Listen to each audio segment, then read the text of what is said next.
لنا من يهد الله فلا مضل له ومن يضلل فلا هادي له أشهد أن لا إله إلا الله وحده لا شريك له وأشهد أن سيدنا محمدا عبده ورسوله وصفيه من خلقه وخليله أدى الأمانة وبلغ الرسالة ونصح الأمة وكشف الغمة وجاهد في سبيل الله حق جهاده حتى أتاه اليقين اللهم فصل وسلم على سيدنا محمد وعلى آله وأصحابه وبارك وسلم ya karim amma ba'd.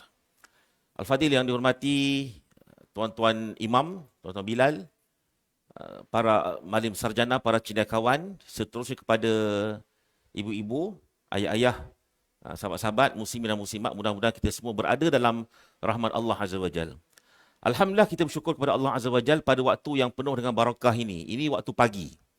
Waktu pagi ini Nabi mendoakan khusus kepada umatnya yang memulakan kerja hariannya. Ikutlah style orang pencen, kerja style orang pencen kan. Kalau yang masih bekerja macam saya ni, style orang bekerja di office lah.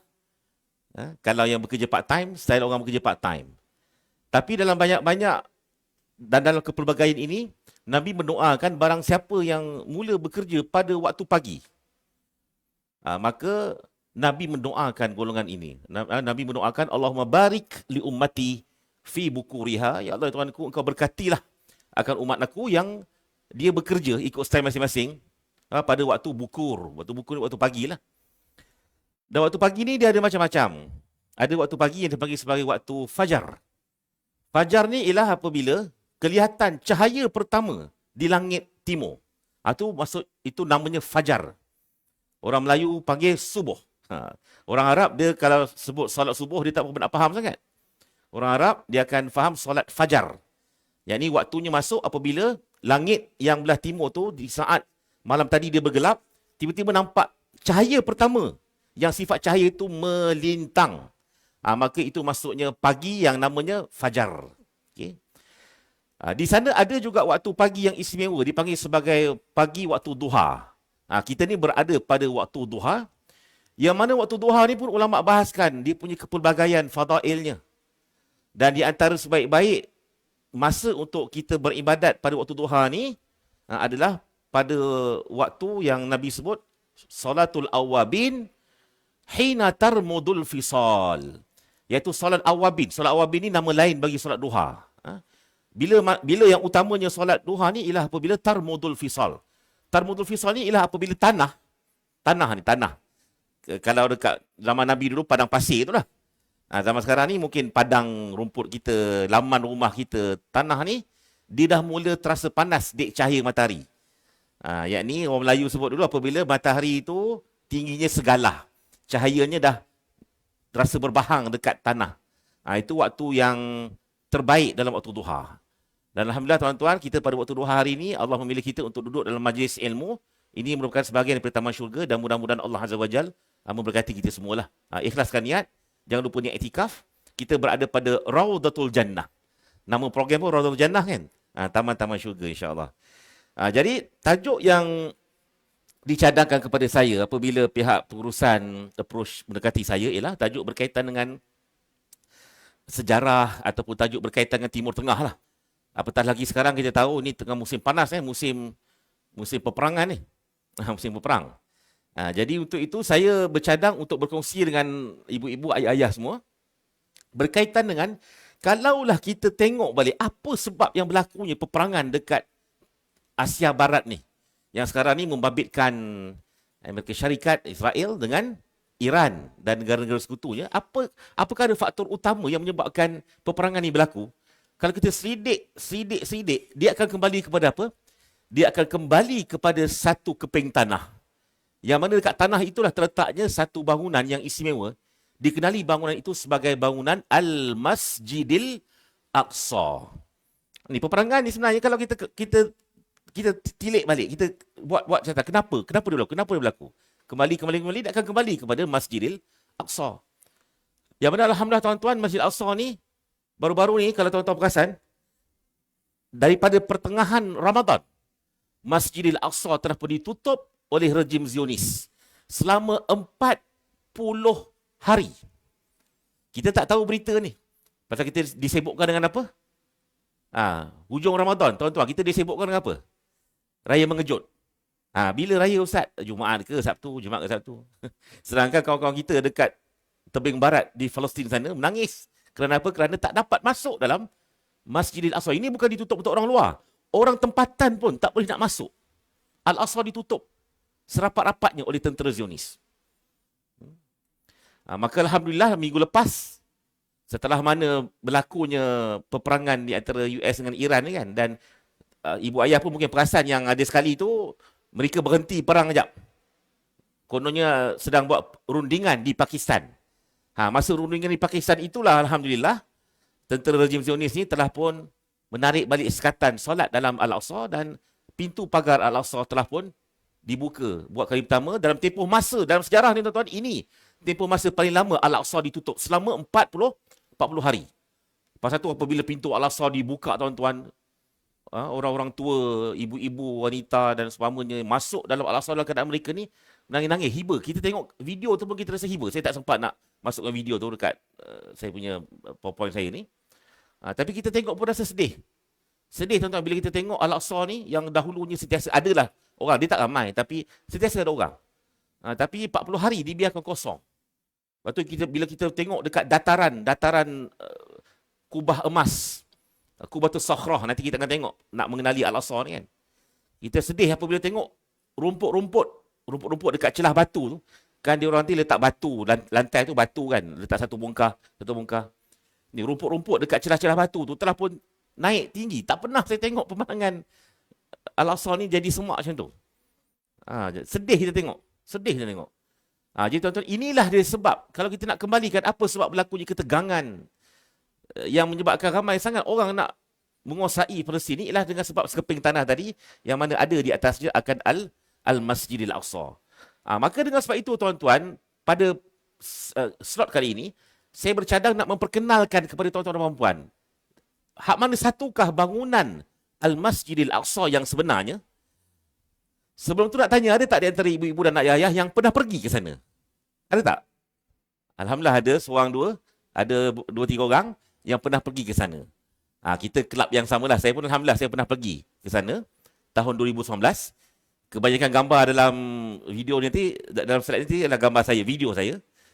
Saya pergi tahun 2019, lepas tu cuba pergi lagi, tapi malangnya nama saya telah pun disenarai hitam kan. Saya tak boleh masuk dah. Kalau bila saya nak minta kebenaran tu, nama saya rejected. Rejected. Orang lain mungkin boleh masuk, tapi saya rejected. Dia nak masuk dalam Palestin ni, malangnya ibarat kita masuk dalam Israel lah sekarang ni. Okay? Jadi oleh kerana kita tak ada hubungan diplomatik dengan Israel, kita sebenarnya by legal tak boleh masuk ke situ. Tapi kadang-kadang dengan sebab tertentu lah saya pasal ada jemputan dan sebagainya. Maka kalau nak masuk, kita kena dapatkan permit khas. Dia takkan cop dekat pasport kita. Dia akan bagi permit khas. Jadi pertamanya kalau dapat permit tu, itu kelulusan kebenaran kali pertama. Dia approve, boleh masuk. Tapi jangan senyum lagi, tak garanti boleh masuk lagi. Pasal apa?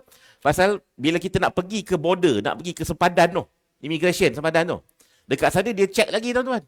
Dia tengok muka kita dekat depan kaunter tu, makcik-makcik Yahudi semua kan. Dia tengok kita, betul dia pun type nama kita, bin bapak kita. Nama datuk kita pun dia nak juga.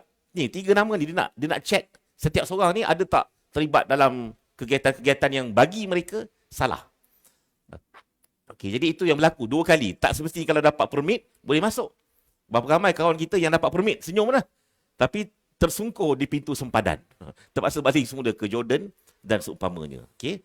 Jadi insya-Allah dengan sebab itulah tuan-tuan, saya rasa bertanggungjawab seperti mana yang diamanahkan oleh guru saya, Dr. Ikrimah Sabri.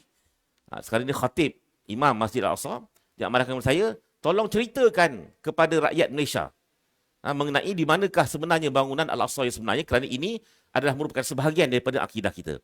Pasal tu tuan-tuan, sebelum kita nak mengenali Al-Aqsa ni, jom kita tengok apa yang berlaku baru-baru ini di bumi Palestin.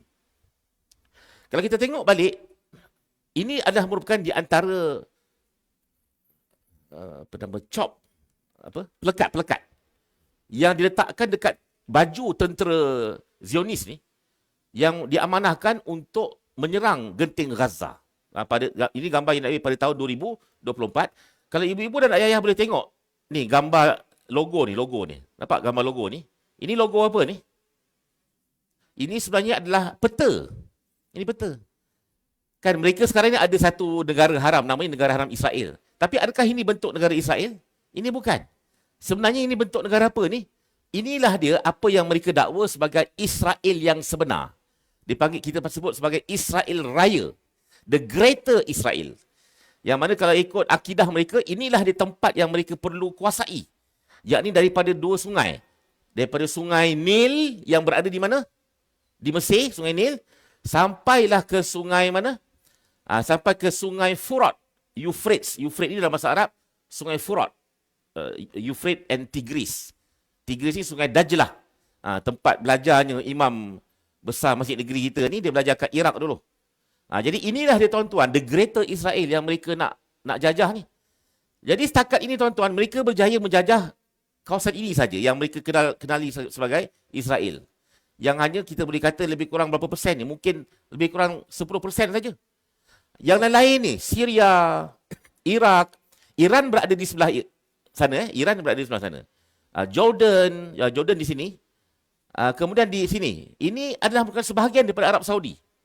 Ini pula adalah negara Mesir. Negara Mesir. Ini merupakan sempadan Sungai Nil. Inilah dia tuan-tuan yang merupakan impian orang-orang Yahudi ni untuk menguasai kawasan-kawasan tersebut kerana kononnya apa? Kononnya mereka memetik, inilah penunggang agama yang sebenar. Kerana mereka kononnya belajar kitab Taurat, dipanggil sebagai Old Testament.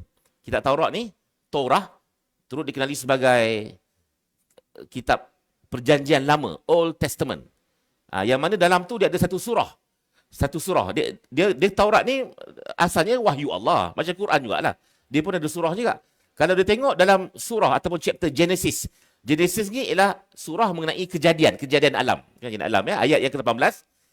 Di sana dia menyatakan, to your descendants, I have given this land from the river of Egypt to the great river, the river Euphrates. Faham ke? Ke biasa sini belajar bahasa Arab je? Bahasa Inggeris lagi faham kan? Yang mana mereka menyatakan bahawa untuk keturunan kamu ni merujuk kepada keturunan Nabi Musa. Tuhan, yakni aku ini menunjuk kepada Tuhan, aku telah memberikan kepada kamu akan tanah ini. Yang tanah ini meliputi daripada sungai dekat Mesir, iaitu sungai Nil, sehinggalah sungai dekat Iraq, iaitu sungai Furat. Jadi dengan sebab itu tuan-tuan, mereka ni betul-betul menunggang kitab suci mereka. Kononnya Tuhan dah bagi tanah ni kepada mereka. Kononnya eksklusif kepada bangsa Yahudi saja. Sedangkan kalau kita buka lah tuan-tuan, kalau kita buka sebenar kitab Taurat dan juga syarah kepada Taurat ni dipanggil kitab Talmud. Macam Islam, kita ada Quran. Syarah kepada Quran dipanggil sebagai kitab apa? Syarah kepada Quran, kita buka rujuk kitab apa? Nak faham Quran, kita mengaji apa? Kitab tafsir. Kalau dalam orang Yahudi ni, kitab mereka kitab Taurat. Nak faham kitab Taurat, mereka akan buka kitab Talmud. Tuan-tuan, sebenarnya mereka ni menunggang sebahagian ayat, tapi mengkufuri sebahagian ayat yang lain. Dalam kitab Talmud, ada disebut bahawa sebenarnya mereka ni telah pun dihukum oleh Tuhan kerana banyak kali melakukan kerosakan di muka bumi. Sekurang-kurangnya 2 kali mereka buat kerosakan. Pertamanya selepas kewafatan Nabi Sulaiman. Ni, zaman Nabi Sulaiman ni zaman yang mana orang Yahudi ni kali pertama mereka mewujudkan satu kingdom, satu kerajaan diraja. Raja pertama mereka ialah raja siapa? Siapa tuan-tuan? Raja pertama bangsa Bani Israel ni. Raja pertama mereka ialah King of David, Nabi Daud. Ini raja pertama mereka. Kemudian diganti oleh Nabi Sulaiman, anaknya. Lepas Nabi Sulaiman wafat, tak ada lagi pengganti Nabi Sulaiman. Menyebabkan mereka ni hidup dalam huru-hara. Pada waktu itulah mereka buat kerosakan. Mereka tukarkan dengan kitab Taurat. Mereka bunuh nabi-nabi orang-orang soleh dalam kalangan mereka. Mereka mengubah syariat, menjadikan syariat Islam untuk orang Bani Israel ini semakin ketat, semakin tak masuk akal, ikut hawa nafsu mereka. Akhirnya, Allah menghukum mereka. Dengan apa? Dengan mereka itu dikalahkan. Al-Aqsa, yang merupakan dahulunya tempat orang Islam dulu beribadat. Bila sebut orang Islam dulu ni, mereka lah. Dulu tuan-tuan, Bani Israel, pengikut Nabi Musa, pengikut Nabi Sulaiman, mereka solat dekat Al-Aqsa. Itu memang tempat orang beribadat dulu. Yang mereka nak sangat bangunkan Temple of Solomon kan. Itulah dia tapak ada Al-Aqsa. Memang Nabi Sulaiman, kalau kita mengaji kitab Fadail Baitul Maqdis. Perawi menyebut memang itulah dia tapak yang diinginkan oleh orang Yahudi ni. Pasal itu memang tapak solat mereka dulu. Tapi Allah menghukum mereka dengan sebab keengganan mereka untuk beriman dengan syariat tauhid. Akhirnya Allah mengalahkan mereka. Kali pertama mereka dikalahkan dengan seorang raja daripada Iran ni. Sekarang ni Iran lah, dulu panggil Raja Babylon. Nama raja ni Raja Bukhtan Nasar. Raja Nebuchadnezzar. Dia mengalahkan Iran dulu. Pernah mengalahkan, bahkan menjajah negara Palestin pada waktu itu. Dan orang-orang Yahudi ni telah pun diambil, hidup dalam diaspora, hidup dalam buangan. Ada di antara mereka ni yang diambil duduk dekat Iran sekarang ni. Duduk Iran ni zaman dulu lah. Ni zaman dulu ni. Kemudian mereka diarahkan untuk menjadi hamba abdi, berkahwin dengan orang-orang Babylon kat sana. Pasal itu sejarah kenapa dekat Iran. Kenapa kat Iran? Itu sejarah kenapa ramai orang Yahudi yang masih lagi duduk dekat Iran. Kerana dahulu raja mereka, raja agung mereka, Raja Nebuchadnezzar. Dalam kitab Arab disebut Raja Bukhtan Nasar. Telah pun mengambil mereka ni sebagai hamba abdi. Lalu apabila mereka dah lama duduk kat Iran, mereka bertaubat, barulah mereka ni dibenarkan masuk semula ke dalam Palestin. Semasa mereka dihalau tu, Al-Aqsa pun dibakar. Al-Aqsa dirobohkan. Lalu bila mereka masuk balik, mereka dibenarkan untuk membina kembali Al-Aqsa. Itu Al-Aqsa yang berikutnya lah. Mereka sebut sebagai the second temple lah. The second temple. Sehinggalah ke zaman Nabi 3 serangkai. Siapa Nabi 3 serangkai ni tuan-tuan? Allah mengutuskan 3 Nabi serangkai yang merupakan penutup kepada kenabian Bani Israel, orang Yahudi. Sebelum Nabi Muhammad. Siapa Nabi sebelum zaman Nabi Muhammad? Tuan-tuan, siapa Nabi sebelum Nabi Muhammad? Nabi Isa. Nabi Isa ni tuan-tuan, bangsa apa? Nabi Isa ni kita kena faham, walaupun kita keliru pasal bila sebut Nabi Isa ni, kita terus teringat Jesus Christ.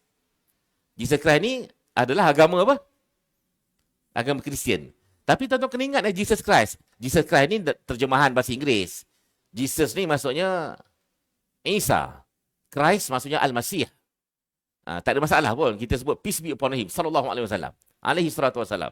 Nabi Isa ni, Jesus Christ, alaihi salatu wasallam. Nabi Isa ni diutuskan kepada mereka. Tetapi siapakah yang menolak kenabian Nabi Isa? Yang menolak kenabian Nabi Isa ni ialah mereka juga. Pasal mereka ni terlalu resis. Mereka menolak kenabian Nabi Isa. Begitu juga dengan dua lagi Nabi yang lain yang hidup sezaman ni. Yang jaga mak Nabi Isa, jaga Maryam. Siapa dia? Nabi Zakaria. Mereka bunuh. Nabi Yahya. Mereka bunuh. Nabi Yahya dan dalam Kristian dipanggil sebagai John the Baptist. Mereka bunuh. Okay? Yang bunuh orang-orang Yahudi. Maka dengan sebab itu Allah menghukum dan mereka juga cuba untuk membunuh Nabi Isa. Dan mereka percaya mereka berjaya membunuh Nabi Isa. Sedangkan dalam Quran Allah sebut Nabi Isa itu telah pun ditukar dengan watak lain. Maka akhirnya tuan-tuan kita kena faham. Dengan sebab itu akhirnya orang-orang Yahudi ni Allah murka sekali lagi kepada mereka. Di saat mereka ni Allah dah bagi peluang. Dah bagi tanah negara yang hebat Palestin. Tapi mereka enggan untuk menerima syariat Islam. Dan akhirnya Allah hukum mereka sekali lagi. Mereka diusir keluar. Ini 2 kali mereka ni diusir keluar. 2 kali. Itu yang mereka ni hidup dalam diaspora. Hidup dalam buangan. Termasuklah juga mereka ni lari di seluruh pelosok dunia. Dan mereka ni banyak menagih simpati dekat negara orang Islam. Di mana-mana tuan-tuan pergi, kalau ada di antara ibu dan ayah pernah pergi, contohnya, ada tak di antara tuan-tuan dan puan-puan, ibu ayah yang pernah pergi ke Morocco, ataupun pernah pergi ke Spanyol, Spain, Andalusia? Pernah pergi tak? Kalau siapa yang pernah pergi ke Andalusia, tuan-tuan akan tengok, dulu Spanyol ni, itu dulu negara Islam. 800 tahun Islam memerintah kat sana. Islam kat Malaysia pun tak sampai 800 tahun lagi. Islam kat Spain dulu, usianya 800 tahun. Dan bersama-sama dengan umat Islam di Spain ni bukannya orang Arab Islam saja. Termasuk mereka ada orang Yahudi. Orang Yahudi ni mereka suka menumpang. Menumpang kasih sayang kerajaan Islam. Tuan-tuan pergi ke Baghdad pun, yang dikenali dengan kerajaan Abbasiyah. Dekat kerajaan Abbasiyah ni tuan-tuan, banyak kota-kota, kampung-kampung. Khas untuk orang Yahudi saja. Kerana mereka ni, orang Islam, kesian dekat orang Yahudi ni, kesian. Mereka tak ada negara. Tak apalah. Mereka duduk bersama dengan orang Islam, tak ada masalah. Dekat Malaysia tuan-tuan, dekat Malaysia, jangan terkejut. Dekat Malaysia, ibu-ibu dan ayah, perasan tak yang dahulu kat Malaysia, kita ada perkampungan Yahudi. Ada. Dekat mana? Dekat mana? Adakah di Indra Sempurna, Indrapura, dekat Pening? Jawapannya kat Pulau Pinang. Bukan nak kata orang Pening sini keturunan Yahudi bukan. Terasa pula orang Pening, bukan. Tapi di Pulau Pinang tu tak jauh daripada Komtar kan. Tak jauh daripada Komtar, dekat Georgetown tu. Kalau tuan-tuan tengok, ada satu cemetery, satu perkuburan lama Yahudi yang dahulu bila kita tengok census apa? Bancian kerajaan British tu, memang dulu ada ratusan penduduk Yahudi duduk kat Pening. Tak ada masalah. Sehinggalah datangnya Zionis.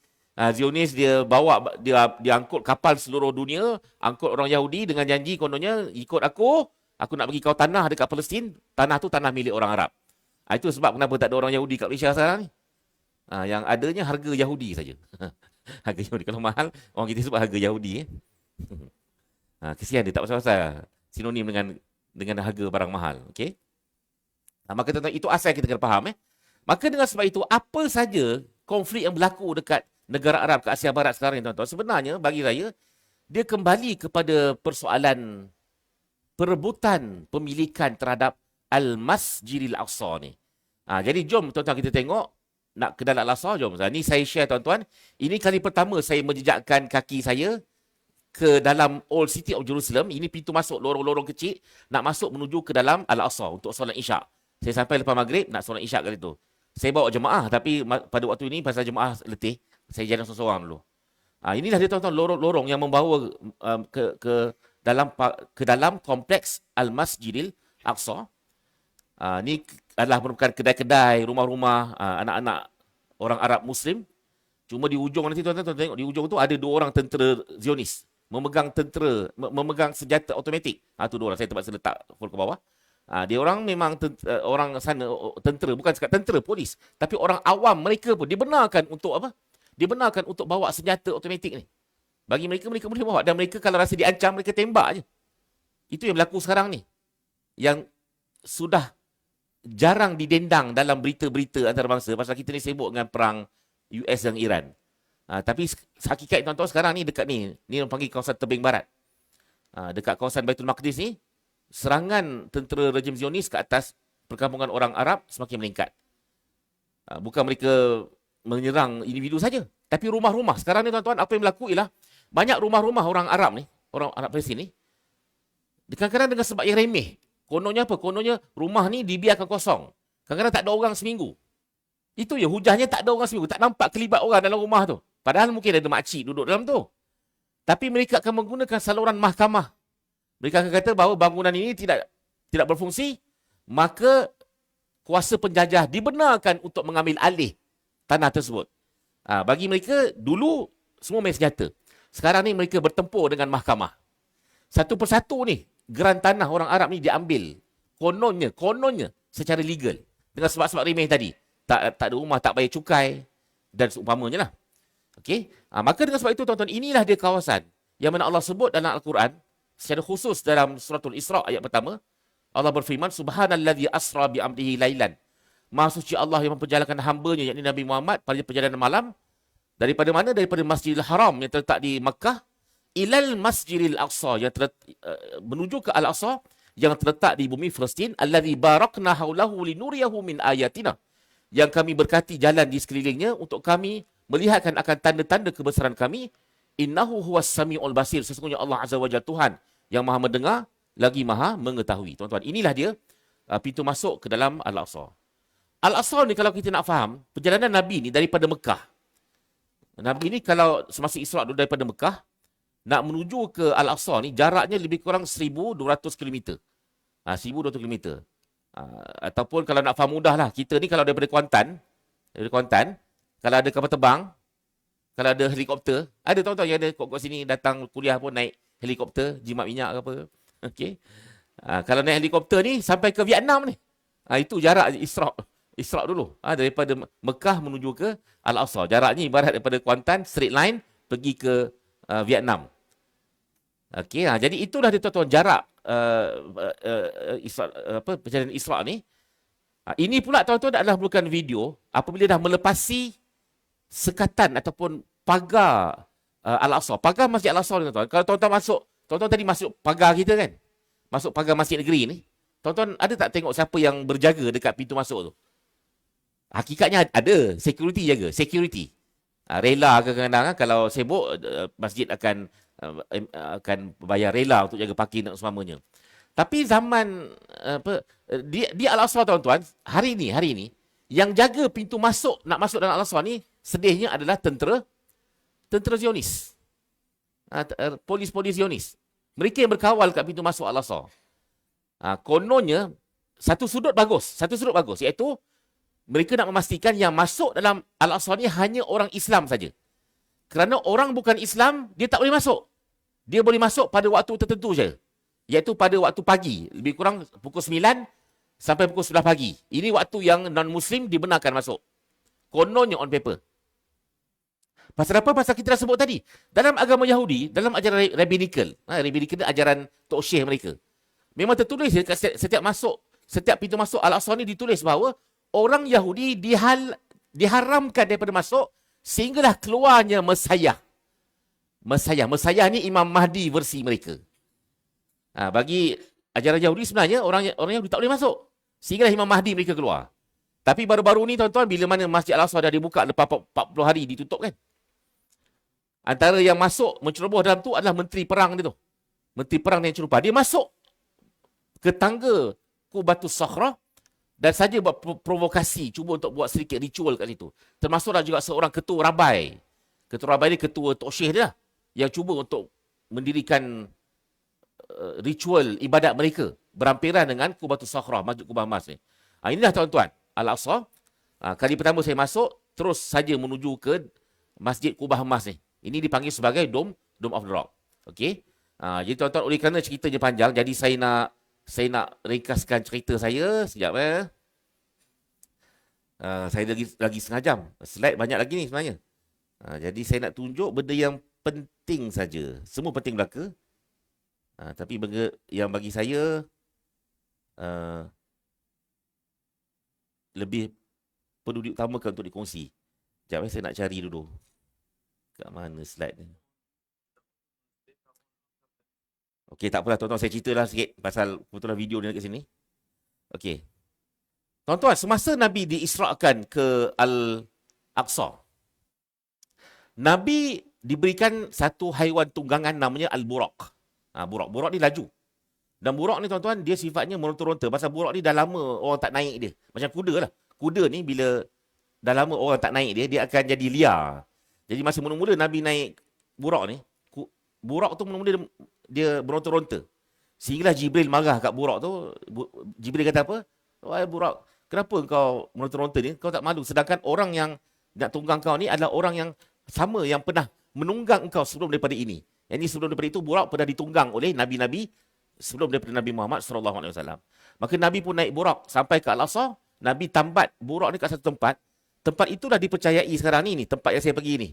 Ini sebahagian daripada Al-Aqsa. Terletak dekat pintu bawah kiri Al-Aqsa. Nak pergi ke situ tuan-tuan kena turun tangga lebih kurang saya boleh kata dalam lebih kurang 3 tingkat. 3 tingkat betul. Turun bawah sana tu. Bawah sana tu. Inilah dipanggil sebagai Masjid Buraq. Masjid Buraq, tempat yang dipercayai Nabi Muhammad ikat buraq dia dekat dinding sini. Dulu tak ada bangunan lagi. Dulu tak ada atap, tak ada tangga lagi. Dulu dia bawah bukit. Dulu dia bawah bukit. Jadi Nabi diminta untuk tambat buraq kat situ. Dan tempat Nabi tambat buraq tu, mereka ada lekatkan satu ring. Kalau tuan-tuan tengok kat dinding ni, dia ada kawasan gelap ni. Gelap ni, tengok ada makcik ni, dia pegang something kat situ kan. Itu ada ring. Kononnya sebagai simbolik kepada tempat Nabi menambat buraq lah. Jadi ini adalah merupakan Masjid Buraq belah dalam. Di luarnya, di sebalik Masjid Buraq itu sebenarnya terletak salah satu daripada pagar Al-Aqsa. Ini salah satu pagar Al-Aqsa. Yang mana pagar Al-Aqsa ni tuan-tuan, kawasan ini dahulunya adalah merupakan kawasan yang dijadikan sebagai penginapan kepada orang Arab Maghribi. Dulu dipanggil sebagai Hayul Magharibah. Dulu orang-orang Palestin daripada keturunan Morocco ni keturunannya kulitnya sedikit gelap, dia orang Afrika. Tapi dia orang Palestin, keturunan Morocco. Dulu inilah kampung mereka. Tapi apabila Israel masuk dan menubuhkan negara haram mereka, Apa yang berlaku ialah orang Yahudi merobohkan semua rumah-rumah keturunan Morocco dalam kalangan orang Palestin ni dekat sini, dan mereka convert ni sebagai Jewish quarter. Jewish quarter ni macam daerah ataupun zone milik orang Yahudi saja. Orang Yahudi saja yang boleh kuasai kat sini. Tapi kita sebagai orang luar dibenarkan masuk lah. Tuan-tuan perasan tak, ada antara ritual orang Yahudi ni ialah dia akan pergi kat satu dinding. Lepas tu kat dinding tu mereka akan buat apa? Mereka akan hantuk kepala mereka, menangis. Tahu tak kenapa mereka menangis tu? Menangis kerana mereka ni dihalang masuk. Tuhan marah kepada mereka. Tuhan hukum mereka duduk dalam buangan di seluruh pelosok dunia. Maka mereka menangis, kononnya nak bertaubat. Dekat mana dinding tu, tuan-tuan? Tuan-tuan tahu tak dinding tu kat mana? Kat mana dinding tu? Inilah dia dindingnya. Ini dinding ni, ini dinding pagar Al-Aqsa ni. Inilah dia dinding dia. Tempat di mana tuan-tuan tengok kat ujung tu. Kat ujung ni orang Yahudi, mereka akan merapatkan badan mereka dekat dinding Al-Aqsa ni. Dan kat situlah mereka akan berdoa. Cara doa mereka ni pelik sikit. Mereka tulis doa dekat kertas. Dekat kertas. Bukan disuruh orang baca. Tapi mereka selit dekat celah-celah batu tu. Batu. Lepas tu kat situ pun kalau nak masuk, kita kena tutup, orang lelaki kena tutup kepala. Tu lelaki pun ni, sebalik dinding ni. Sebalik dinding itu Al-Aqsa. Ni, sebalik dinding ni, itu pagar Al-Aqsa. Yang surau Al-Buraq, yang saya tunjuk tadi, tempat Nabi menampak Buraq tu. Dia berada di sebalik dinding ni. Berada di sebalik dinding ni. Ataupun kalau nak nampak lebih jelas lagi, minta maaf muka besar ni tuan-tuan. Sekejap. Saya nak tunjuk. Sekejap Ini muka tahun 2019 tuan-tuan, jangan terkejut pula. Ni saya ni, bukan adik saya. Dulu lain sikit, slim sikit. Tapi nak ceritanya ini tempat mereka beribadat lah. Ataupun satu lagi gambar kot. Okey. Ni lebih jelas. Sekejap nak tunjuk. Tuan-tuan nampak? Nampak tak dekat belakang tu? Kat sini kan ada kubah warna perak kan? Ini dinding tadi tu. Ini dinding tadi. Dekat kubah, inilah kubah Al-Aqsa tadi. Kubah Masjid Al-Aqsa. Kubah emas. Sekejap, kita tengok lagi. Kubah emas. Okey, itu kubah perak. Kubah emas kat situ. Allahu Akbar. Susah nak kontrol ni. Sekejap tak boleh juga. Tak boleh nak pause. Tapi tuan-tuan nampaklah kubah emas kat sebalik tu kan. Dan kat sini tuan-tuan nampak ada jambatan ni. Ni jambatan. Jambatan ni tuan-tuan, inilah di tempat masuk orang-orang non-Muslim. Kalau mereka nak masuk dalam Al-Aqsa, mereka wajib ikut jambatan ni. Jambatan atas tu. Itu pagar Al-Aqsa. Pagar Al-Aqsa. Jadi tuan-tuan, inilah dia yang kita nak berperkenalkan tuan-tuan. Inilah dia Masjid Al-Aqsa yang sebenar. Masjid Al-Aqsa yang sebenarnya cuma tuan-tuan, oleh kerana kita ni tak dibenarkan masuk dalam tu, tak ramai orang tahu di manakah sepadan Al-Aqsa sebenarnya. Okay, saya ulang balik tuan-tuan, sebenarnya Al-Aqsa ni tuan-tuan, dia terletak dalam kawasan berpagar. Ini kawasan berpagar. Yang mana pagar ni pula dia terletak dekat satu kompleks lama. Satu kota lama lah. Dia panggil sebagai Old City of Jerusalem. Atau pekan lama Baitul Maqdis. Ni kawasan ni memang kawasan berpagar, pagar tinggi. Memang dibina, dulu lagi dah dibina. Tempat awal manusia duduk kat sini. Pasal tu kalau tuan-tuan tengok kat sini, dia kawasan yang padat. Kereta pun tak boleh masuk ke sini. Adalah beberapa jalan yang lapang sikit boleh masuk kereta. Tapi sini kawasan yang padat. Dengan cobblestone dan sebagainya. Dan apabila Israel masuk tuan-tuan, mereka telah pun mengambil sebahagian hak pemilikan kawasan Old City of Jerusalem ni, terutamanya dekat belah bawah kiri ni, dekat Jewish Quarter ni. Tadi dinding ratapan tadi yang saya tunjuk, dia berada dekat sini. Dia berada di sinilah. Di sini. Ini Jewish Quarter. Jewish Quarter ni kawasan yang sekarang ni dahulu saya sebut ini perkampungan orang keturunan Morocco. Tapi sekarang ni dah jadi milik orang Yahudi. Di sana ada Muslim Quarter. Muslim Quarter ni biasanya kita akan duduk kat luar pagar, luar kota ni. Hotel-hotel berada dekat luar ni. Dan kita akan masuk ikut Muslim Quarter. Bila masuk ni, walaupun namanya Muslim Quarter. Tuan-tuan tengok tak? Ingat tak video yang saya tunjuk awal tadi? Tu tempat laluan sempit kan? Itu Muslim Quarter tu. Walaupun nama Muslim Quarter, tapi malangnya. Banyak dah bangunan-bangunan, rumah-rumah, kedai-kedai yang telah pun jatuh pemilikannya kepada orang-orang Yahudi. Malangnya telah pun jatuh. Pertama dengan sebab apa? Pertama dengan sebab mereka ni kadang-kadang suka hati mereka yang jenis settler ni. Settler ni yang jenis geng-geng something. Dia bukan tentera, bukan polis. Tapi mereka ni buat something, mencuba masuk. Bila mereka tengok kosong, tak pernah nampak cahaya, mereka masuk dan mereka terus pacak Israel. Mohon daripada mahkamah, terus jadikan premis mereka. Ini cara pertama. Cara kedua ialah mereka ni akan mengenakan cukai yang tinggi. Bila mana tak ada pelancong Muslim tak ramai. Pasal bukan semua negara boleh masuk dalam tu.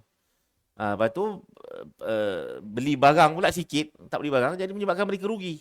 Tu kesian kat sana, kita kesian tengok peniaga-peniaga Arab Palestin ni, orang Islam. Tapi kadang-kadang terpaksa menjual barang-barang agama lain. Terpaksa jual salib. Pasal orang Kristian, kalau Kristian Ortodoks, mereka akan buat haji mereka, pilgrimage mereka pergi ke Palestin. Itu tempat mereka buat haji mereka, dekat sebelah Al-Aqsa je. Jadi mereka ni ramai, orang Kristian pelancong mereka ramai. Kesian orang Arab Muslim terpaksa jual barang-barang Kristian. Jual salib, jual patung Nabi Isa dan sebagainya. Sedih dia tengok. Jadi malang tuan-tuan, Muslim Quarter ni walaupun namanya Muslim Quarter, tapi banyak orang-orang Yahudi yang dah menguasai kawasan sini lah. Sedih. Di sini ada Christian Quarter. Di sini tempat yang dipercayai berlakunya peristiwa disalibnya Nabi Isa, sedangkan Nabi Isa tidak disalib. Di situ tempat yang dipercayai oleh mereka Nabi Isa ni diangkat. Kemudian dibaringkan dekat satu gereja. 3 hari lepas tu, kalau ikut Christianity, 3 hari lepas dibaringkan Nabi Isa tu, Nabi Isa hilang. Nabi Isa pun kalau ikut orang ikut Kristian, Nabi Isa mati. Tapi diangkat ke langit dengan jasadnya sekali. Tu ikut cerita mereka lah. Tempat tu berlaku kat sini. Kita boleh masuk. Dan di sini pula ada Armenian Quarter. Okey. Jadi tuan-tuan, inilah dia gambaran Al-Masjidil Aqsa, kompleksnya. Cuma tuan-tuan, ramai orang tanya kepada saya, mana satu sebenarnya bangunan Al-Aqsa yang sebenar? Pasal ada sebahagian orang kata bahawa, Ustaz, sebenarnya Al-Aqsa sebenar ialah bangunan yang masjidnya ni, masjidnya kubah warna apa? Kubah warna gelap ni. Ada yang kata inilah dia bangunan Al-Aqsa yang sebenarnya, sedangkan yang lain-lain ni bagi mereka bukannya Al-Aqsa. Dan apatah lagi bangunan ini. Ada yang kata bangunan ini dipanggil sebagai apa ni? Masjid apa? Masjid Qubatus Sakhrah, Masjid Kubah Batu. Masjid Kubah Batu. Sakhrah tu maksud batu. Kerana apa? Kerana dalam tu ada batu. Dalam batu yang dipercayai tempat Nabi Muhammad Mi'raj ke langit. Itu dipanggil sebagai Kubah Batu tu. Ada yang kata ini bukan Al-Aqsa, Ustaz. Ini sengaja Zionis bangunkan bangunan ini untuk melarikan fokus kita terhadap Al-Aqsa yang sebenar, yang sepatutnya Al-Aqsa sebenar itu hanya masjid ini saja. Jadi mana satu yang betul, tuan-tuan? Betul. Ini yang kita nak cuba jawab. Hak mana satu bangunan Masjid Al-Aqsa yang sebenarnya? Cuma tuan-tuan, daripada sudut ini kita ambil gambar ni daripada satu bukit Zaitun namanya, Bukit Zaitun. Tuan-tuan tengok dekat bawah pagar Al-Aqsa ni, ini pagar Al-Aqsa kan? Ini yang saya kata sebenarnya Al-Aqsa ni dia tinggi tau. Dia tinggi. Nampak ada berapa tingkat ni? Sebenarnya dia setinggi macam bangunan 3 tingkat. Dan sebenarnya walaupun main kompleks, ruang solat utama berada kat sini. Imam pun berada kat sini. Imam solat kat sini. Jadi jemaah semua follow belakang. Tapi sebenarnya ruang solat yang berkarpet yang paling luas sebenarnya berada di basement di bawah ni. Dia ada tangga menuju ke bawah. Kat situ merupakan tempat solat yang luas. Kat situlah ada je macam-macam lagi mercu tanda lain. Contohnya tempat bilik Maryam. Tu Maryam, mak Nabi Isa yang dijaga oleh Nabi Zakaria yang berkhaluat, mengasingkan diri daripada manusia. Setiap kali Zakaria masuk, Zakaria tengok ada apa? Ada rezeki. Nabi Zakaria nak bagi makanan kepada Maryam, tapi setiap kali masuk ada je buah. Buah pula daripada musim yang lain. Ni kita dah bahas panjang dalam Quran kan. Jadi dipercayai bilik tu ada kat bawah. Nanti saya akan tunjuk. Saya akan tunjuk di videonya. Dipercayai bilik tu kat bawah lah. Jadi ini dia tuan-tuan, Al-Aqsa. Jadi sebenarnya tuan-tuan, nak faham Al-Aqsa ni sebenarnya, Al-Aqsa ni dia memang sekarang ni dah dikandang dengan pagar. Cuma sebenarnya kalau tak ada pagar ni, kita akan nampak Al-Aqsa ni sebenarnya kawasan berbukit. Dia bukit, ini bawah bukit. Dia naik. Puncaknya kat sini. Ini puncak bukit. So di atas puncak bukit inilah Khalifah Islam zaman Umayyah, Abdul Malik bin Marwan, mendirikan bangunan Dome of the Rock ni di atas puncak bukit. Ini semua kalau nak pergi situ kita kena naik tangga pasal dia memang dia berbukit. Lepas tu bawah tu dia turun bukit balik. Ini kawasan berbukit. Which is puncak bukitnya adalah terletak di bangunan Dome of the Rock ini. Lepas tu ini pun satu gambar yang biasa disebarkan. Biasa tak tengok gambar ni? Biasa tersebar waktu bila? Waktu Isra' Mi'raj. Ada yang kata, Ustaz, inilah dia gambar Ustaz. Ada orang bagi tahu saya gambar batu yang terapung. Kononnya masa Nabi nak Mi'raj naik ke langit tu, kononnya batu ni nak ikut Nabi.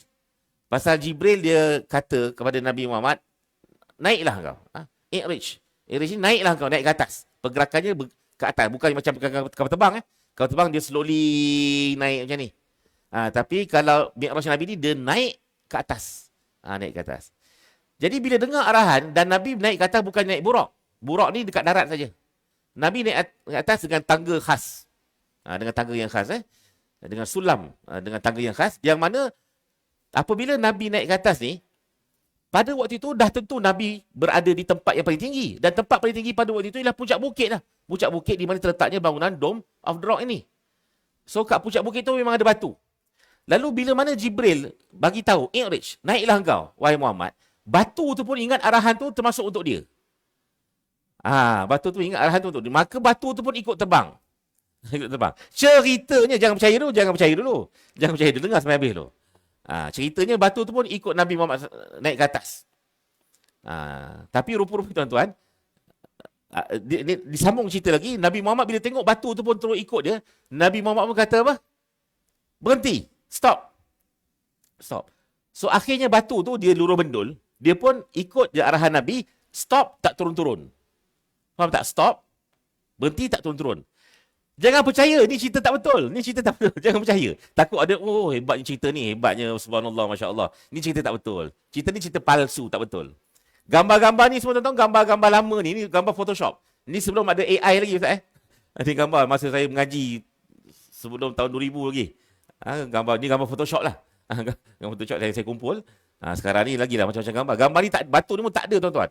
Ada yang kata siapa yang lalu bawah ni, kalau dia perempuan, dia akan keguguran anak, macam-macam lah.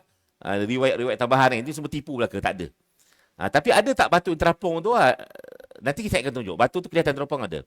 Tuan-tuan, inilah dia tuan-tuan, sekitar padang pasir yang berada di Palestin. Padang pasir ni cantik. Dia tak sama macam padang pasir dekat Mekah, Madinah. Ibu-ibu ayah-ayah sini saya yakin ramai yang dah pergi umrah. Kalau naik bas daripada Madinah ke Mekah tu kan, macam mana padang pasir di antara Madinah Mekah tu, padang pasirnya adakah licin macam ni? Macam mana bentuk padang pasirnya? Ada pasir tak? Pasirnya sikitnya, yang banyaknya apa? Yang banyak batu. Yang banyak batu. Dia tak macam pasir pantai. Tapi dekat Palestin, Masya Allah, tabarakallah, dia punya padang pasirnya cantik. Halus. Pasal tu, ramai orang suka Palestin ni. Pasal dia, kawasannya cantik. Udaranya cantik. Dan kita bila mana kita nak masuk dalam Al-Aqsa, kita akan ikut Amman, ikut Jordan. Naik bas tak jauh daripada Amman ke sini, mungkin sekitar 2-3 jam je. Kita akan menyeberang ikut Laut Mati, ikut Dead Sea tu, Laut Mati, tempat perkampungan Nabi Lut tu. Nabi Lut, jalanlah kat situ. Nabi Lut ni yang pengikut Nabi Ibrahim, yang diarahkan untuk berdakwah kepada pengamal liwat. Lepas tu kampungnya diterbalikkan kan. Pasal tu, Laut Mati tu, dia berada 400 meter di bawah paras laut. 400 meter bawah paras laut. Nak pergi situ, turun bas. Bas tu turun je, turun. Okay, lepas tu naik balik. Masuklah kita ke dalam bumi Palestin. Nak sampai dekat Al-Aqsa, kita akan lalu terowong ni. Ini bukan karak highway. Ini bukan terowong karak ni. Ni lalu terowong dekat Jerusalem, dekat Baitul Maqdis. Maka biasanya kita akan diminta untuk tengok pemandangan belah kiri. Belah kiri, inilah dia pandangan pertama kita terhadap Al-Aqsa yang berada di sini. Ni. Kubah emas, nampak tak? Kubah emas tu. Tak nampak Anggap nampak je lah. Nampak je. Kalau kata tak nampak, takut risau lah kan. Anggap nampak lah kat situ. Itu pandangan pertama kita. Daripada jauh, nampak hebat gahnya Masjidil Aqsa ni. Inilah yang menyebabkan para ahli sejarah membincangkan kenapa Abdul Malik bin Marwan bersungguh-sungguh nak buat bangunan yang hebat macam ni. Pasal apa? Lepas tu dia buat pula dekat puncak bukit. Pasal apa? Pasal apa tuan-tuan? Sebabnya sama, kenapa kerajaan Arab Saudi sekarang nak membina tu Zamzam Tower tu Zamzam Tower. Zamzam Tower kat Mekah tu. Zamzam Tower dengan menara jam yang tinggi tu. Apa tujuannya? Tujuannya ialah supaya orang daripada jauh boleh nampak. Itulah dia arah apa? Arah Kaabah. At least tahulah lebih kurang itu arah kiblat. Jadi dalam konteks ini, orang-orang yang sedang bermusafir dekat padang pasir tadi, daripada kejauhan, mereka boleh nampak shining, kilauan emas dekat kubah Masjid Quwwatus Sakhrah tu, untuk jadikan panduan kepada mereka sampai ke pekan Baitul Maqdis dengan tepat, supaya tak sesat lah. Okey tuan-tuan, itu dia yang asal kita kena faham. Jadi macam saya sebut tadi, kalau kita tengok keratan rentas, ni macam cikgu geografi dah pula kan tuan-tuan. Saya sejujurnya saya buat master saya di Palestin. Master saya belajar bersama Syekh Palestin dalam bidang pengajian Palestin di UK, kat Scotland. Saya dulu setahun di Scotland. Tapi alhamdulillah saya belajar bukan dengan Mak Saleh, saya belajar dengan orang Arab, tapi duduk kat UK lah. Di Aberdeen University. Kat situlah saya berkongsi bahan-bahan. Mereka banyak berkongsi bahan ni.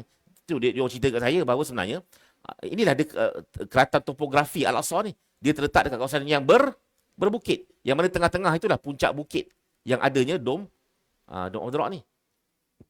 Jadi tuan-tuan, cuba tuan-tuan tengok, dia berada di kawasan berpagar tau. Ini kompleks pagar.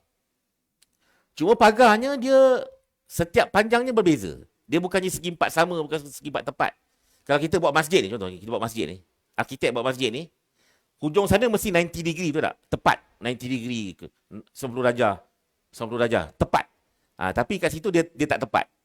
Kenapa tak tepat, kita akan tengoklah. Jadi tuan-tuan, untuk mengenali mana satukah bangunan Al-Aqsa, guru saya bagi tahu nak kenal Al-Aqsa, kena kenal dulu bangunan Kaabah. Pasal apa? Kerana Kaabah dan Al-Aqsa dibina oleh orang yang sama.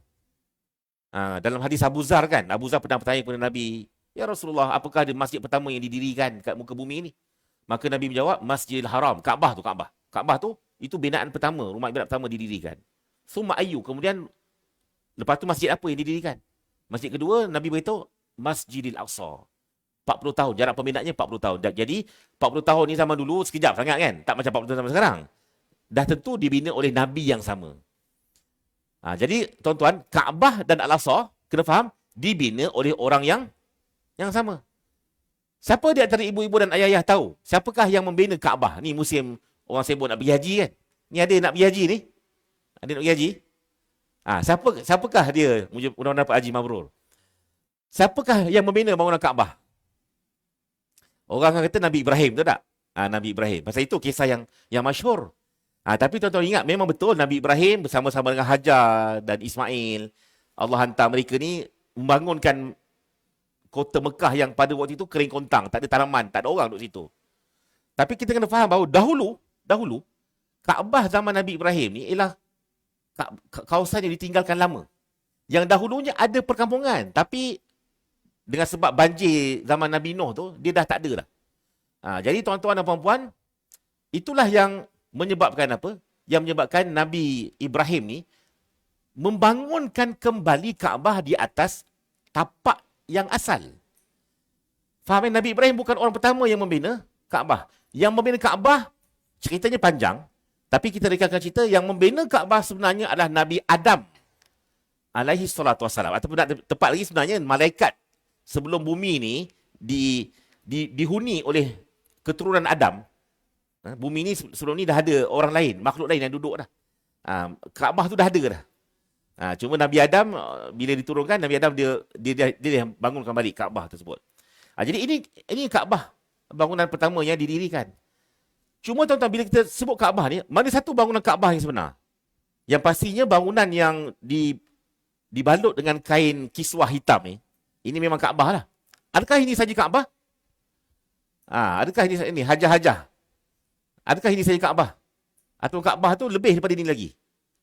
Kaabah sebenarnya tuan-tuan lebih daripada bangunan yang dibungkus dengan kain kiswah ni. Nampak bangunan tepi ni? Nampak tepi ni? Ada separuh bulatan kan? Ini dipanggil apa ni?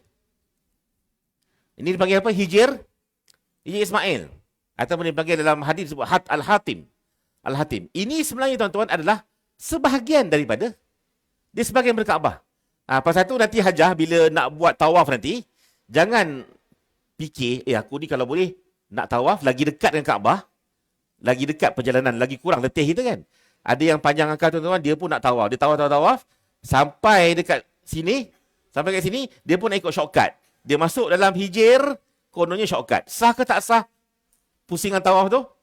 Tak sah, kerana syarat sah tawaf, dia kena tawaf di luar, mengelilingi Kaabah. Kalau dia masuk dalam hijir, tak sah. Pusingan tu tak sah. Dia kena repeat balik pusingan itu saja. Okey. Jadi dengan sebab itulah tuan-tuan, sebenarnya semasa Nabi Ibrahim membangunkan balik Kaabah, bentuk plan bangunan Kaabah ni macam ni. Macam ni. Dia bentuknya begini. Ni tuan-tuan percaya sajalah pasal ini yang saya dah ikut kajian daripada rakan-rakan Palestin yang pakar dalam arkeologi, pakar dalam seni bina dan semua. Mereka buat balik bangunan 3D Kaabah yang asal. Kenapa jadi separuh sekarang ni? Kenapa ada Hijaz Ismail? Pasal dulu sebelum zaman Nabi Muhammad, Kaabah dulu pernah roboh. Roboh dengan sebab apa? Berlakunya banjir. Berlaku banjir. Jadi orang Arab Jahiliah pada zaman tersebut, mereka ni nak bangunkan balik Kaabah, tapi pandai diorang ni. Diorang nak bangunkan balik Kaabah menggunakan duit halal. Masalahnya duit yang halal, duit halal tak cukup. Yang adanya duit haram. Duit jual berhala, duit jual, mereka pun tahu semua berhala tu haram. Duit jual arak, duit riba, duit tu banyak. Keuntungan riba banyak. Duit yang halal ni, yang bersih tak cukup. Cukup untuk buat apa? Separuh je. Lepas tu mereka buat separuh. Dan separuh lagi mereka buat separuh bulatan tu. Faham bila zaman Nabi Muhammad kata kekalkan. Biar ada sejarahnya lah. Ada tak hikmah? Kenapa Nabi Muhammad kekalkannya tu? Ada hikmahnya. Hikmahnya tuan-tuan. Tuan-tuan sekarang, nak tanya, kita orang awam ni, boleh tak nak masuk dalam Kaabah sekarang? Boleh tak masuk dalam Kaabah? Ada tuan-tuan kerabat ke, anak raja ke? Anak raja pun tak confirm lagi boleh masuk dalam Kaabah yang tinggi tu. Tapi hakikatnya kalau kita faham, Hijir Ismail itu pun sebahagian daripada Kaabah. Boleh tak boleh masuk Kaabah sekarang? Boleh dengan cara kita masuk dalam Hijir Ismail.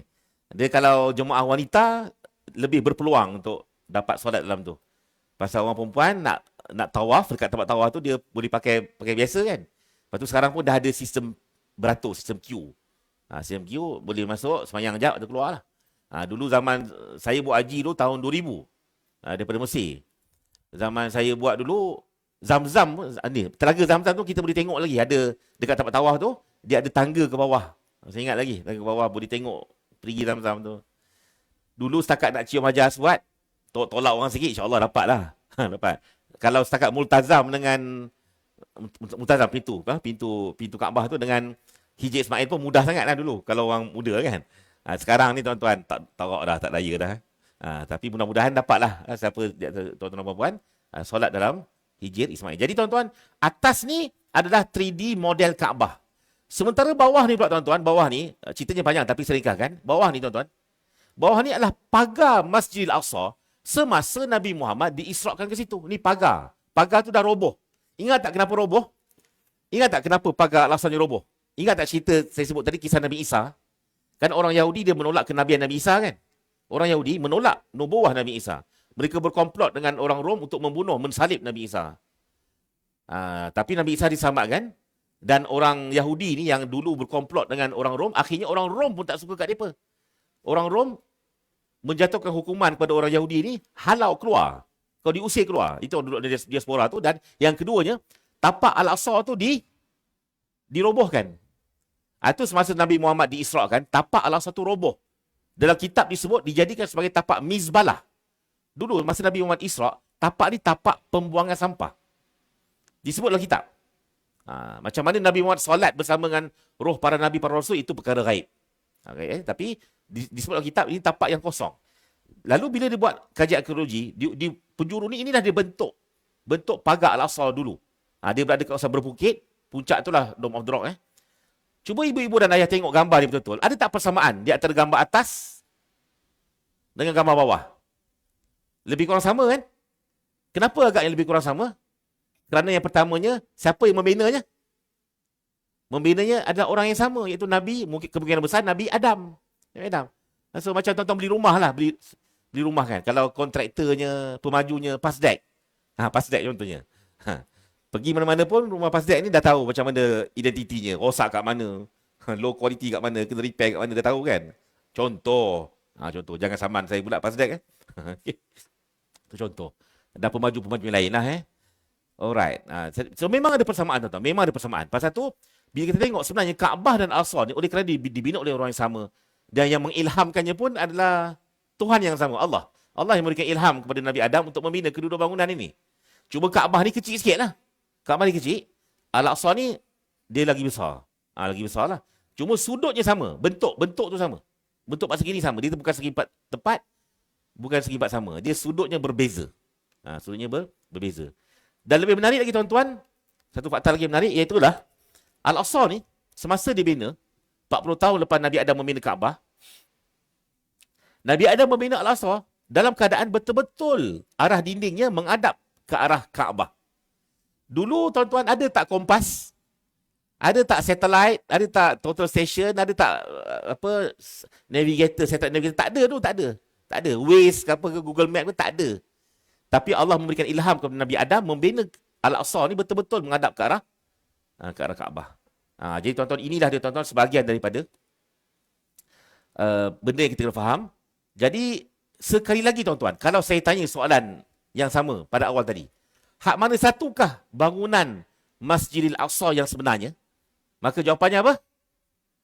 Jawapannya, semua yang berada dalam pagar Al-Aqsa ni, pagar ni, semuanya adalah Al-Masjidil Aqsa yang wajib kita pertahankan. Dan inilah dia tapak yang diinginkan oleh orang Islam. Orang Yahudi pun nak juga tapak ni. Yang menjadi punca kepada perebutan kuasa besar dunia. Kenapa mereka nak sangat Palestin ini. Okey. Termasuklah juga Al-Aqsa ni ialah apa yang dipanggil sebagai ni masjid ni. Dulu kita kata inilah Al-Aqsa sebenar. Ini sebagai daripada Al-Aqsa. Orang tempatan panggil ni sebagai Masjid Qibli. Masjid Qibli kerana dia menghadap ke arah kiblat. Yang mula-mula tentukan tapak masjid ni Sayyidina Umar. Yang membebaskan Al-Aqsa tuan-tuan, orang pertama yang membebaskan Al-Aqsa adalah Sayyidina Umar. Umar masa pergi ke situ dia tengok banyak sampah. Dia tak tahu mana situ arah kiblat. Dia pun tanya kepada seorang tabi'in, Ka'ab Al-Ahbar. Ka'ab Al-Ahbar ni dia bekas orang Yahudi, dia bekas pendeta Yahudi peluk Islam, dia banyak tahu pasal agama-agama Islam lama kat sini lah. Agama Samawi dulu kan. Mula-mula dia cadangkan dibina kat Dome of the Rock, tapi Umar marah. Umar pun dapat ilham buat kat sini. Betul ilham Umar tu kerana itu arah kiblat. Ni kita semayang kat atas ni, tapi bawah ni ada basement ni. Ada basement. Nanti saya tunjuk. Dekat luar ni tuan-tuan, ini adalah kompleks Istana Umayyah. Dah roboh dah. Ini pun Dome of the Rock. Sebahagian daripada Al-Aqsa. Nak naik ni, kena naik tangga. Dia tinggi sikit lah. Ini dataran. Okay. Termasuklah juga Al-Aqsa. Tuan-tuan nampak, awal tadi saya tunjuk Buraq kan? Masjid Buraq tu berada kat sini. Ini Masjid Buraq. Ini dataran Yahudi tu. Yang mereka duk hantuk kepala tu, dindingnya kat sini lah ni, dinding ni. Kat bawah sana tu. Kita nak pergi Masjid Buraq tu kena turun ke bawah tangga. Ini jambatan yang saya tunjuk. Jambatan ni jambatan untuk orang bukan Islam nak masuk dalam Al-Aqsa. Pada waktu pagi saya dibenarkan ikut laluan ini. Laluan lain tak dibenarkan. Okey. Di luar ni juga tuan-tuan tengok. Di luar ni nampak tak macam ada kesan robohan kan? Nampak macam kesan cari gali. Robohan. Memang roboh pun tuan-tuan. Inilah tempat di mana orang-orang Yahudi sejak daripada tahun 48 lagi. Orang Yahudi menggali terowong. Dia buat gali terowong, excavation. Kononnya untuk mencari bukti bahawa inilah dia tapak istana Sulaiman mereka. Tapi sampai kesudah mereka tak jumpa bukti tersebut. Tuan-tuan, di bawah Al-Aqsa ni, tuan-tuan bayangkan di bawah macam Masjid Negeri ni, bawah ni, dekat sana, ada 80 terowong tuan-tuan. 80, bukan 18. Bukan 8 terowong. Ada 80 terowong. Pelbagai level ni. Kononnya nak cari artifak Yahudi lama, itu yang pertama. Yang keduanya untuk buat apa? Yang kedua untuk buat apa? Sengaja mereka bina tu. Untuk buat apa? Untuk melemahkan struktur tapak Al-Aqsa tu. Pasal bagi mereka, kalau Al-Aqsa tu tiba-tiba roboh, itu isyarat. Kalau ikut profesi mereka, isyarat bahawa Mesayah dah nak keluar, dan orang Yahudi kena alert. Anytime kita kena ambush, robohkan Al-Aqsa dan bina the third temple mereka. Begitulah juga bangunan ni. Ini bangunan ni bawah ni ada ruang solat Dan di luar ni penuh dengan kawasan perkuburan. Sengaja umat Islam dulu membina kubur, buat kubur kat luar ni. Pasal apa? Orang Yahudi di antara benda yang mereka takut, mereka anti, takut ialah kubur. Mereka takut kubur. Dia panjang ceritanya, tapi pasal masa pun dah habis. Ini pun kawasan Muslim Quarter yang saya beritahu tadi, kediaman asal orang Arab Muslim, tapi banyak Yahudi yang dah menguasai kawasan tersebut lah. Okey tuan-tuan, sekarang ni kalau ikut jam dah pukul 11. Kalau ikut janji saya kena hentikan. Cuma macam mana nak tanya pegawai, kod boleh dalam 15 minit lagi boleh? 10-15 minit. 10 minit 10 minit Okey. Nanti apa hello je kat saya. Takbir ke?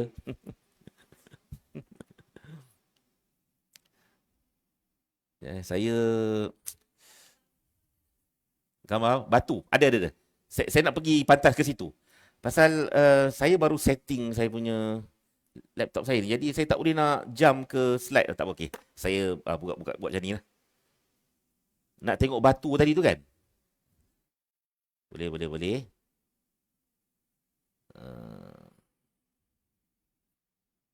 Kita terus jump kepada batu lah. Okey. Alright. Okay, sebelum tengok batu ni tuan-tuan, tuan-tuan kena faham bahawa fahamkan benda ni dulu. Ini adalah merupakan tapak Masjid Al-Aqsa sekarang ni. Tapak Al-Aqsa sekarang Tengah-tengahnya puncak bukit, di situlah terletaknya Dome of the Rock, Masjid Kubah Batu tu. Dia terletak betul-betul dekat Pekan Lama Baitul Maqdis. Ini versi Muslim. Andai kata orang Yahudi satu hari nanti mereka tengok Al-Aqsa roboh, pada waktu itulah mereka akan membina the third temple mereka. Tempel ketiga mereka. Kan kali pertama roboh kan zaman Nebuchadnezzar. Zaman kedua dirobohkan oleh orang Rom lepas Nabi Isa diangkat ke langit. Okey. So mereka sekarang ni menangis ni.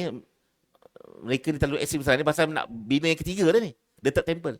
Kalau mereka nak bina the third temple, tuan-tuan tengok mereka akan bina kat mana?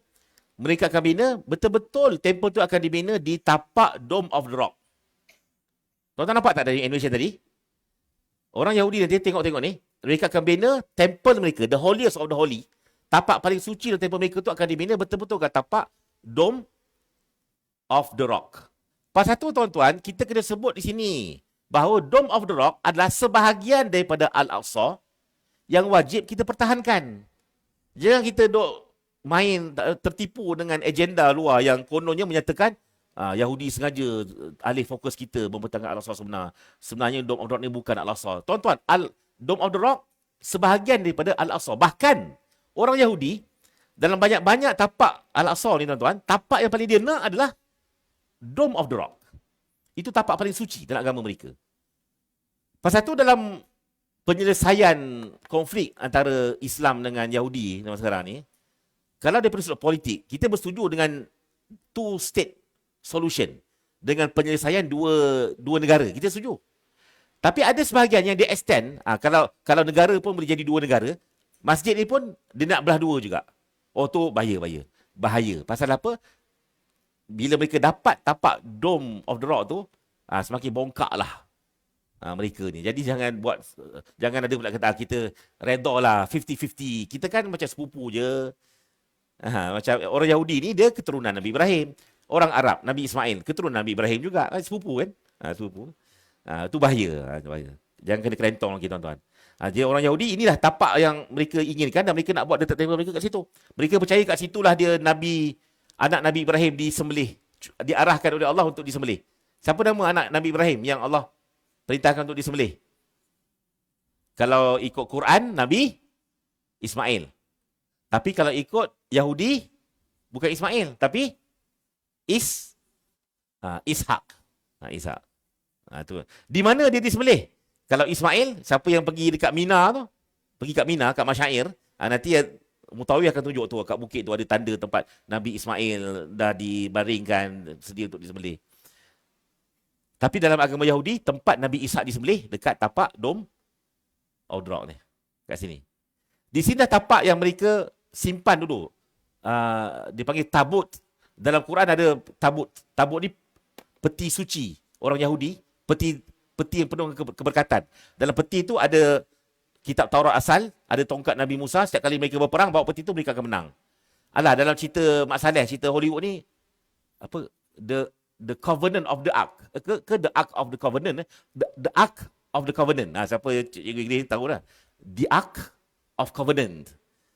Barang harta karun yang hilang. Yang siapa yang dapat harta karun ni, dia akan jadi kuat. Kuasa sakti. Itu banyak movie Hollywood yang jadi latar belakang kepada cerita mereka. Disimpan kat sini. Simpan kat sini. Okay? Jadi pasal tu jom kita tengok. Betul ke Ustaz? Dalam Masjid Kubah Emas ni ada batu. Ini video ni. Jom tengok sama. Ini video di dalam. Dah masuk dah dalam Masjid Kubah Emas tu.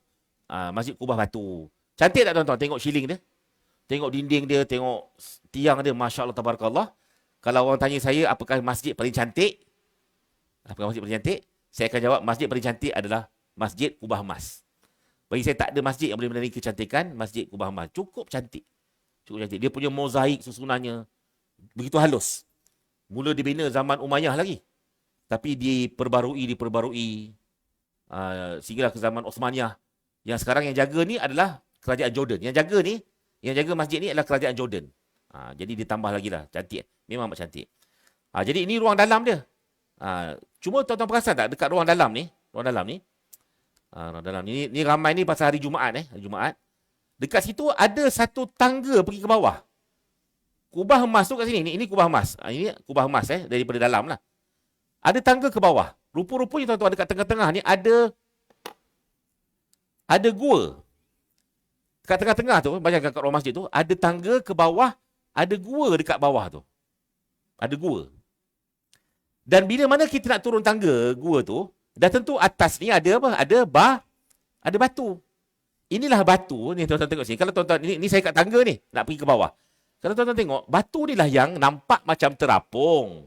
Tapi hakikatnya terapung ke tidak? Hakikatnya dia tidak terapung, dia pintu gua. Bibir, pintu gua. Dia tak terapung, nampak macam terbuka macam tu. Tapi tak terapung. Itu yang orang tokoh tambah ni, tempat batu ni nak ikut Nabi naik ke atas, lepas tu berhenti. Tak ada. Dia memang batu tu memang dia tak kapet, dia memang sengaja buat terbuka macam tu. Kat tengah-tengah. Jadi lalu bila kita masuk tu, jap nak tunjuk dulu. Allahu Akbar. Susah nak kontrol, kecil sangat. Okay, bila kita turun tangga, tu nampaklah atas tu kubah emas. Daripada dalam lah. Ni kubah emas. Yang ni yang batu ni. Batu. Jadi kita turun tangga. Gua bawah ni taklah ramai sangat. Saya rasa bolehlah muat dalam ramai-ramai, mungkin dalam 20-30 orang. Sekali masuk. Dia tak ramai sangat. Ni batu ni yang saya pegang ni. Saya usap pegang ni. Itu dah ada batu yang nampak macam terapung. Tapi hakik tak terapung. Dalam ajaran Yahudi, inilah dia tapak yang paling suci. Ni. Tapak ni paling suci ikut agama mereka. Di sini tempat mereka simpan tabut tadi. Tabut Nabi Musa tadi. Inilah gua bawah tu. Ni gua bawah tu memang orang ramai lah. Alhamdulillah saya dah sampai ke sini. Kalau ikut Fadail Baitul Maqdis, dia ada mencadangkan beberapa fadilat lah. Semuanya kat sini. Tapi kebanyakan datang daripada jalur yang tak kuat sangat. Lakulihalnya tuan-tuan, inilah dia sebahagian daripada tapak Al-Aqsa yang wajib kita pertahankan. Dan banyak lagi lah tuan-tuan cerita pasal Al-Aqsa ni. Tapi kalau saya cerita terus semua ini, tak ada modal pula. Saya nak ceramah pada akan datang. Masjid pun tak panggil saya dah. Jadi kita simpan dululah. Jadi at least hari ini, tuan-tuan dah kenal bahawa secara kesimpulannya, kita buat kesimpulan sikit. Secara kesimpulannya, saya tak tunjuk lagi mengenai di manakah bangunan bilik Maryam, masjid bawah tu nanti kita tunjuklah. Okey. Jadi kesimpulannya kita boleh belajar hari ini, tuan-tuan dan puan-puan, ibu-ibu ayah sekalian, kesimpulannya ialah semua bangunan dan tempat terbuka yang terletak dalam pagar Al-Aqsa ni, semuanya ini adalah Al-Masjidil Aqsa yang wajib kita pertahankan setiap inci daripadanya. Termasuklah juga tanah lapang ni, pokok-pokok ni, semua wajib kita pertahankan. Yang keduanya, tolong tegur kepada mana-mana anak beranak kita, kawan-kawan kita. Tapi jangan gaduh. Tegur baik-baik. Siapa yang duk kata ini bukan Al-Aqsa, bagi tahu pendapat tu tak betul. Yang sebetulnya ialah ini pun sebahagian daripada Al-Aqsa. Kalau kita duk kerah kata ini bukan Al-Aqsa, siapa yang paling gembira? Siapa yang paling gembira? Kalau kita kata itu bukan Al-Aqsa ni, kubah emas ni bukan Al-Aqsa. Yang paling gembira orang Yahudi. Pasal orang Yahudi itulah dia tapak yang paling mereka nak. Lalu kalau ramai orang Islam kata macam tu, mereka akan buat solution, okey tak apa, kami berkorban, kita akan pecah dua, belakang ni bagi kami. Termasuk orang bagi kami. Hak depan ni orang Islam ambil lah. Tu bahaya tu. Tu bahaya. Dah berlaku ke belum benda ni? Model ni dah berlaku dekat mana? Lebih kurang setengah jam daripada tapak Al-Aqsa ni, dekat satu masjid dipanggil Masjid Ibrahimiyah. Tuan-tuan pernah dengar Hebron dekat satu tempat, Bandar Hebron. Bandar Hebron ni, ini kampung Nabi Ibrahim. Nabi Ibrahim punya kubur. Makam Ibrahim kat mana? Makam Ibrahim kat mana? Macam pernah dengar makam Ibrahim. Di mana Dekat mana makam Ibrahim, tuan-tuan? Yang pernah buat tawaf. Kat mana makam Ibrahim? Dekat tempat tawaf tu lah kan? Kita bila habis tawaf, disunatkan untuk solat tawaf kat belakang makam Ibrahim tu berdoa kan? Itu makam, tempat tanda, tapak kakinya saja. Tapi kubur Nabi Ibrahim, ulama khilaf. Memang tak dinafikan, kubur yang paling tepat, yang paling sahih ialah kubur Nabi Muhammad saja. Itu saja yang paling sahih. Yang lain tu khilaf. Tapi kalau tuan-tuan mengaji kitab Ibnu Katsir, Qasasul Anbiya, Ibnu Katsir bagi tahu bahawa mengikut riwayat, kubur Nabi Ibrahim ada dekat Masjid Ibrahimiyah, dekat Hebron. Dan memang ada. Saya dah pergi situ. Cuma yang sedih, tuan-tuan, Masjid Ibrahimiyah tu, masjid tu, sekarang ni terbahagi kepada dua. Dan dibahagi tu betul-betul dekat makam Nabi Ibrahim. Kita dapat separuh makam Nabi Ibrahim, itu dijadikan masjid. Separuh lagi belakang dijadikan sebagai kuil, sinagog Yahudi. Dia ada itu semua hasil daripada serangan mereka membunuh pada waktu subuh, jemaah subuh orang Islam. Lepas tu masuk mahkamah. Mahkamah kata untuk memastikan ada kestabilan, kita agih dua lah. Itu keputusan mahkamah. Keputusan mahkamah. Agih dua. Sampai hari ini lah. Tapi dalam setahun ada beberapa hari yang kita boleh masuk ke tempat dia. Dan malangnya dalam beberapa tahun, dalam setahun ada beberapa hari yang mereka boleh masuk ke tempat solat kita. Yang geramnya bila mereka masuk tempat solat kita, mereka buat apa? Macam mana cara orang Yahudi semayang dekat rumah ibadat mereka? Ada yang sama, ada yang macam sendiri. Tapi bila mereka dah ramai, mereka buat apa? Mereka bertepuk, mereka bergendang, mereka berjoget, mereka bernyanyi. Nyanyian lagu agama. Ada benda ni dalam... Dulu saya mudah nak sebut. Dulu kalau tuan-tuan nak tahu lanjut, tengok channel YouTube saya. Pasal semua benda ni ada, saya dah ulas dalam YouTube saya. Tapi malangnya, channel YouTube saya telah pun ditutup, dipadamkan oleh Pakcik Google. Kononnya saya itulah penyokong pertubuhan yang itulah yang ganas bagi mereka. Saya dah hilang semua banyak video saya. Jadi kalau ada masa saya buat balik lah. Itu saya, tuan-tuan, minta maaf tidak ada salah. Mudah-mudahan waktu duha tuan-tuan terisi. Mudah-mudahan kita merasai nikmatnya berada pada Raudatul Jannah ni. Terima kasih kepada penganjur Masjid Negeri dan juga sponsor. Siapa sponsor?